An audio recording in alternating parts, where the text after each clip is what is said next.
Good morning from Panhandle Outdoors, America's only daily outdoor TV show. Your source for fishing, hunting, and information for folks who enjoy the great outdoors. Now sit back, relax. It's Panhandle Outdoors. And a good Thursday morning. Welcome to Panhandle Outdoors. We're glad you're here. We've got a great show lined up, some special video. But first, our weather brought to us by Haney Technical Center at the corner of Baldwin and Highway 77. And they're having their time capsule. I believe they're going to do that next week. They're going to sing their time capsule. And they had a big signing where they signed their graduating seniors and students. They signed them to jobs, just like the athletes signed athletic scholarships. It was a really good signing they had on the other day, and really nice to see. Alexa Murphy sent me the picture, and if I get to it, I'll get to show it to you today. High today 86, low 71, water temperature 84.2. River reading is brought to us by Mountain Dew. Take it outside with Mountain Dew. We're looking at Apalachicola Bluntstown 7.7 and a slow, steady drop. It's about to get there now. If it'll keep on dropping and don't start going back up like it did last week. The Choctahatchee at Caryville, 3.6. It's in great shape right there. The Choctahatchee, there's going to be some fine fishing there. Tide chart brought to us by Kent Forest Lawn here on 23rd Street. High today is going to be, the high tide will be right there in the middle of the day, 12:04. And then low at 11:34 tonight. So it's a perfect situation where it's incoming all morning long. At noontime, it's going to be dead for about 30 to 45 minutes, and they're going to start going out. So whatever you like to fish, incoming or outgoing, today is your day to pick it out. And the southeast, the wind's going to be south-southeast at about 10 to 12. It's been like that. It's been real calm in the mornings, but then picking up at about 10 to 12. Been like that all week long. Let's take a break. We'll be right back.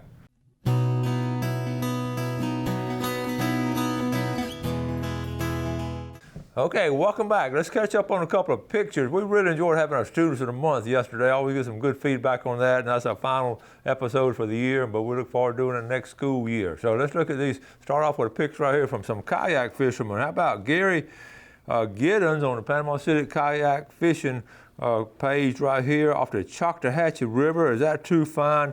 Redbreast. Good job, Gary Giddens. Okay, got a little text from Diane Boyce. First time out for me since October. Well needed and overdue. We had all keepers today but kept zero. We just enjoyed today. And here's her husband, John, and that is a nice fish. They love to surf fish over at Crooked Island, and they're good fishermen. The first time they've been out since the storm, so everybody's sort of getting back to normal like that. My dear school friend Suzanne and I went to school from first grade all the way through University of Florida. 16 years we went to school together. She and her husband Rocky live down at Cape San Blas now, and she's an artist. Now check this out. This is a cut at Cape San Blas where Hurricane Michael cut through the state park, and she is filling up now. So she went down there the other day, just sat there and painted this picture. Isn't that great? It's 1,000 feet across, but now it's 30 feet. And that's really good. That's the cut at the St. Joe State Park there at Cape San Blas. Good job, Suzanne. All right, now listen, I want to get started on this. Let me go back up here to this because I want to read it to you. We had the fishing tournament at Highland Park. I'm going to just read it to you. Steve Breland is a PE teacher out there, and Charlie Hendricks started this little fishing tournament years ago. It's not a tournament, just kids fishing. And hey, Coach, I'm going to send you some pictures. We had over 50 fish brought in this year. Usually a lot more, but the hurricane hindered it. And nowadays, everybody's fishing time is spent fixing up houses. And then it went on to say, our sponsor was the Highland Park Masonic Lodge. They sponsor us every year and always support Highland Park Elementary. And I send you the photos. Thanks again for helping us advertise and show off our wonderful students. It means the world to them. We really appreciate you. Okay, so now, what I did, he sent me the pictures. I'm going to show them to you right here. This is a fishing tournament they had during the year and all. And here's the first one right here. This is Mason Hall, okay. And I got his head cut off. Okay, Mason, I'm going to show you again later. I didn't realize that picture took like that. 6-pound, 8-ounce redfish, a 13-ounce flounder, and 3-pound stingray. And there's a smile right there. I'm going to show that picture again later.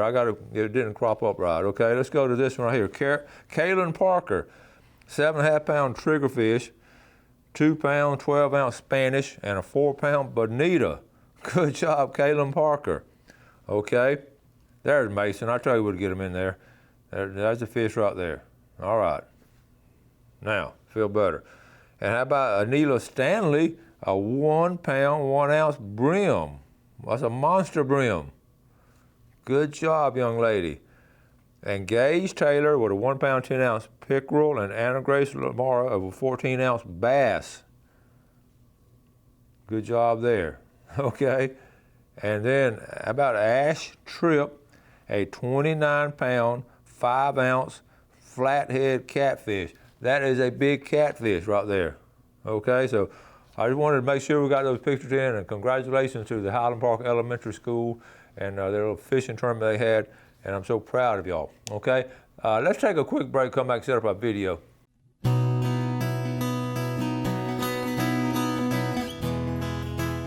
Okay, welcome back. Now, I mentioned this yesterday. We got some new decals in, a whole stack of them. I'm gonna leave part of them here at Fox 28. And Donna, our receptionist and runs the front office up there, she says she would be glad to help pass them out. So you run by the station here and get you some decals, and just take the ones you're gonna use now and we're gonna put on your truck or car. Don't take one and put it on your on your notebook or something like that, what the kids like to do. Now listen, I got a call Wednesday afternoon about 2 o'clock. Jeff called me and said, hey, they're about to open up the city marina and let the first boat go through. I said, what? So I got my camera, jumped in the truck, drove down, and they had the grand opening. You might have seen it on some other media, but we did an in-depth coverage of them actually going into the, actually putting the boat in water. And it was a special time. A lot of people have worked really hard, the mayor and his staff, of city workers. A lot of folks worked really hard on just getting this happen. We just have a place to launch a boat, and they promised to get it done by Memorial Day.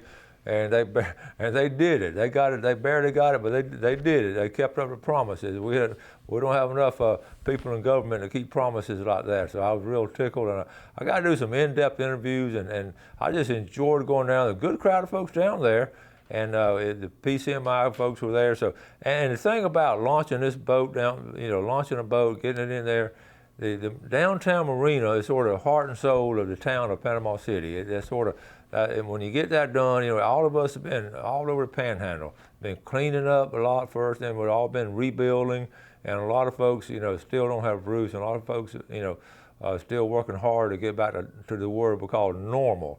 And that's one of the things that I was so tickled to see when you launch it. We see that boat launching there, that one little step right there, that boat ramp down there, to get a boat launched, that's getting us back to normal. So my hat's off to them. So we're gonna roll this video, and hope you enjoy it. We had a great time down there. So Jeff, let's roll it.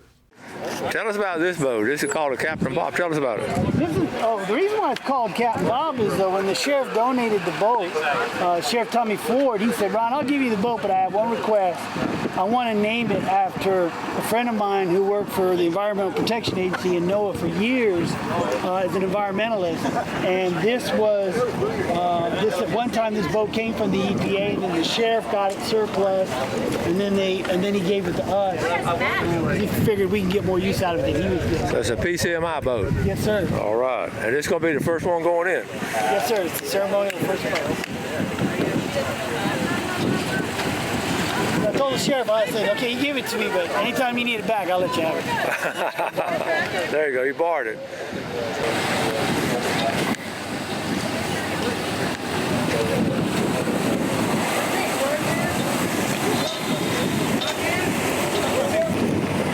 All right, now the ramp ends here. You can see right there where it drops off. So you got to stop. You got to stop your trailer right there. You can see it's still in disarray. Those boats are still hanging there. There are all kind of boats underneath the water. All those, it is still a wreck, but the ramp itself is cleared.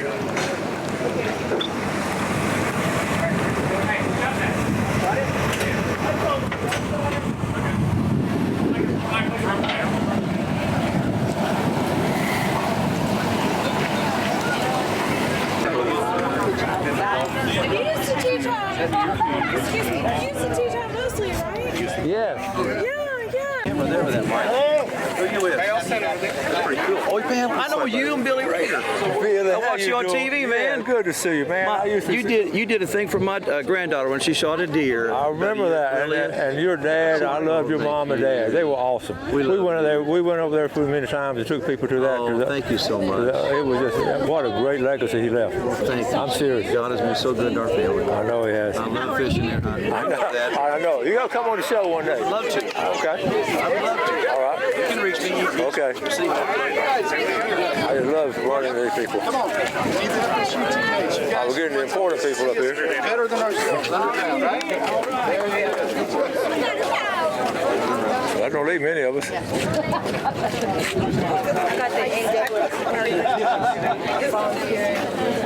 It's been a long time coming.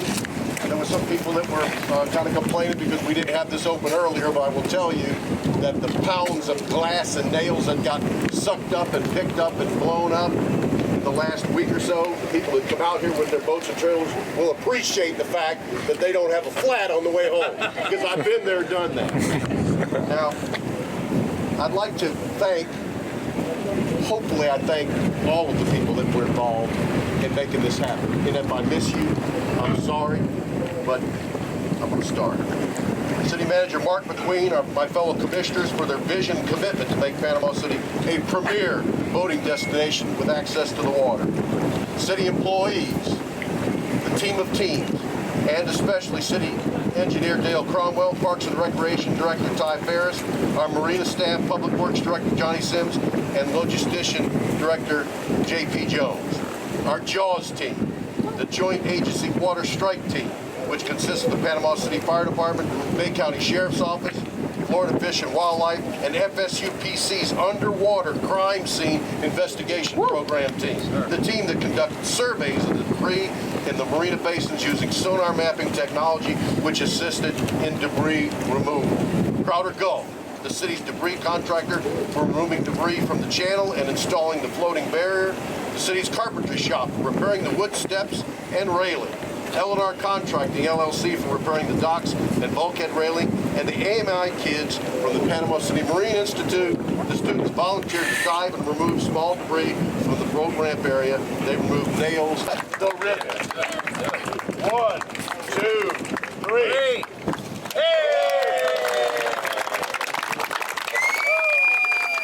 There it is, the first boat after Hurricane Michael. Panama City Marine Institute. And there's an excited crowd.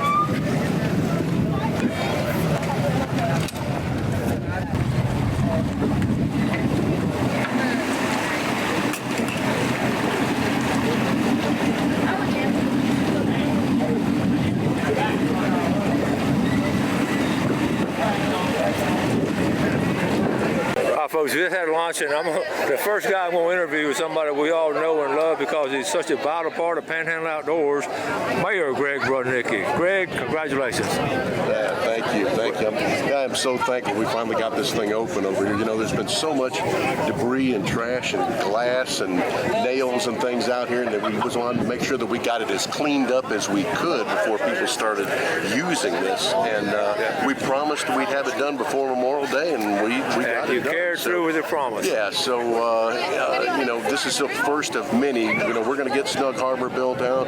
We've got a plan already for Cargray Park. I know we haven't done yet. We were about to start it before the hurricane, so we've got the money appropriated for it. So we're going to have plenty of access to the water for our Panama City citizens. As a mayor, you told me how you felt as a mayor, but just as a man that loves to fish, how does this make you feel? Let me tell you, unbelievable. I mean, there are certain things in life that really crank your tractor. This is one of mine. I mean, I don't have that many things that I get to go and do. Yeah. When I do, there's nothing more enjoyable. I mean, this was the way I spent my entire recreational life when my father was fishing. Yeah. And so, you know, it's having access to our bay. We're so thankful, and it's a God-given asset that we can all use. Now we have access to it again. Thank you, Lord. That's awesome, Greg. Thank you so much, buddy. And another familiar face is a good friend of Panhandle Outdoors and outdoorsman of Bay County, County Commissioner Bill Dozier. Hi. Good to have you. I know you're a county man. This is a city project, but this tells me what kind of person you are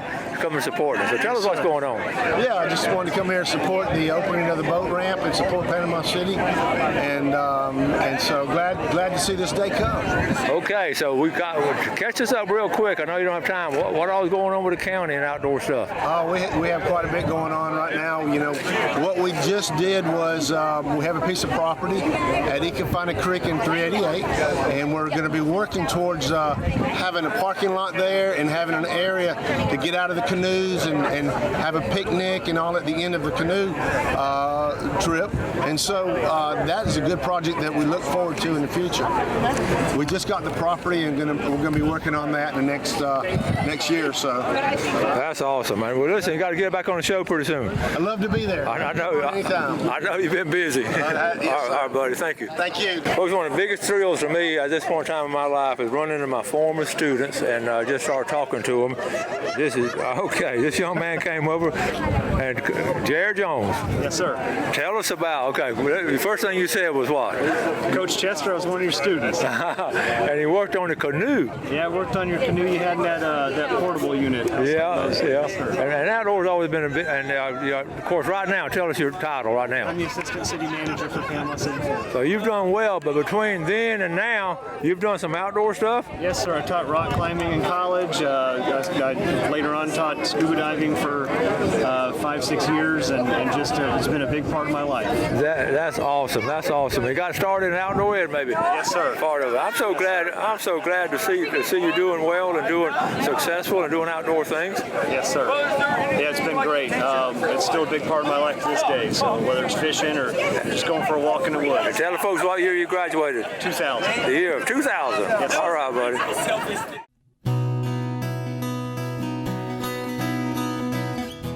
All right, welcome back. Now, wasn't that a cool thing to happen? And they got a lot more. They got a car grade coming up. You heard what he said, and the county. Bill told me later. I got some more good news to talk to you later on about what the county is doing in some areas. So, good things going on all throughout the Panhandle, getting things back to normal. Let's look at our fishing game times today. Brought to us by Blue Water Outriggers in Port St. Joe. 4:32 to 6:32 this morning, and this evening 4:57 to 6:57. And you know, we always wish the very best for our young people as they graduate. We've got all kinds of graduations coming up all throughout the country. And here, you know, I have two granddaughters graduating. Whitney will be graduating from Brentwood High School Saturday at 1 o'clock. So we're going to run up there and check that out. Then Maddie graduates from Mosley next Thursday night. And there's so many graduations, Vernon, Mariana, all these places graduating. I know as a parent, grandparent, friend, it's a special time. And it's just really enjoyable and heartwarming to see this. It's just a different stage of life that young people are going through. So we want to wish them the very best. There's also our baseball teams are in the state playoffs here in the Panhandle, different teams, and girls softball. Wish all of them the very best. And speaking of baseball and former students, with a young man that took outdoor ed, in fact, he was one of the students of the month. He's just a really nice, well-mannered young man that came through Mosley, and he really enjoyed outdoor ed. He really loved fly fishing. I remember that, and he liked archery. Those two things he really, really enjoyed. And we got close because he played baseball, and all the baseball players took outdoor ed at Mosley. 100% of baseball players take outdoor ed. I don't know the connection. A lot of football players do, and some of the basketball players do, but all the baseball players take it. And anyway, a young man named J.J. Blade. And I followed him because he signed with Vanderbilt, and my son-in-law Walter graduated from Vanderbilt, and they live up there. So I've been able to sort of keep up with JJ, and he's done a good job his freshman year. And started as a freshman, and then as a sophomore, he had a good year. But this year, folks, JJ has been on fire. And I've been following him. This is the past week. He's finally getting some well-deserved publicity. And what I want to show you, this is fascinating. Check this out. The Southeastern Conference Player of the Year, Mosley High School outdoor ed alumni, J.J. Blade. We had a men's dinner the other night. His dad got to sit at the table with me, and we just had the best time talking about J.J. He leads the SEC in home runs batted in. He leads the nation, NCAA leads the nation in home runs, okay? Here's the projected, he's just such a well-mannered, nice young man. Here's the projected by now first 5 picks in the Major League draft.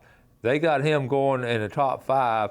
Hopefully at number 4, if he goes number 4, the Marlins would pick him up. J.J. Bleday, that's the first projected 5 picks. So he could be, there's a picture right there. It would be neat if he could be a Marlin. And it was just, I was just so tickled to follow him this year. And he's such a nice, well-mannered young man. And I was so, if I can pick this up, here his dad, let me see if I can send this. You have to see if it'll play real quick. It may or may not.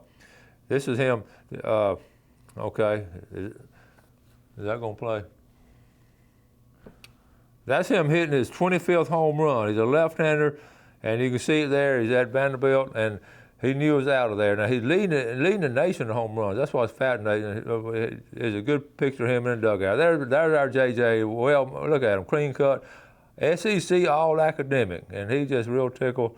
And if you don't have any team to follow, the Gators already got beat out, so I'm a Vanderbilt fan now in the College World Series. So I'm going to tell you more about JJ. We're just real proud of him, and I think they're playing tonight or something. But it's really been good, and hopefully his dad said he'll get to come home for a couple of maybe 3 to 4 days, and we're going to try to get hooked up with him and go take them fishing and all. And anyway, when a young person does good and excels at that level, I like to bring it up, and especially when they have an outdoor background. He's originally from Pennsylvania and moved down here in school and all back, I think, 9th or 10th grade, and just really surpassed what everybody dreamed of this season. It's amazing. So anyway, I have 2 or 3 other things to talk about. I'll pick them up tomorrow. Remember, tomorrow we'll do our drawing and all kinds. I got some names to add to the drawings, and we'll go ahead and I got some video tomorrow now of Gail and I going brim fishing on Lake Wimico. We went this past weekend, had a wonderful time. So we got some good video from that, and also we'll do the drawing. So meanwhile, get ready for plan your weekend. I got a text from Billy up there in Sneeds, Billy Grantham. He said Lake Seminole is red hot, and the river is red hot up there too. So go ahead and make plans and we'll do this in our fishing forecast tomorrow. So it's going to be some great fishing this weekend. Thank you all for watching Panhandle Outdoors. We always appreciate the viewership. It means a lot to me when y'all text me or call me, whatever. You do something good today for a fellow man, and God bless. Thanks for watching America's only daily outdoor TV show, Panhandle Outdoors with Winston Chester, featuring hunting, fishing, and other activities and information to help you enjoy the great outdoors. Join us next time for Panhandle Outdoors.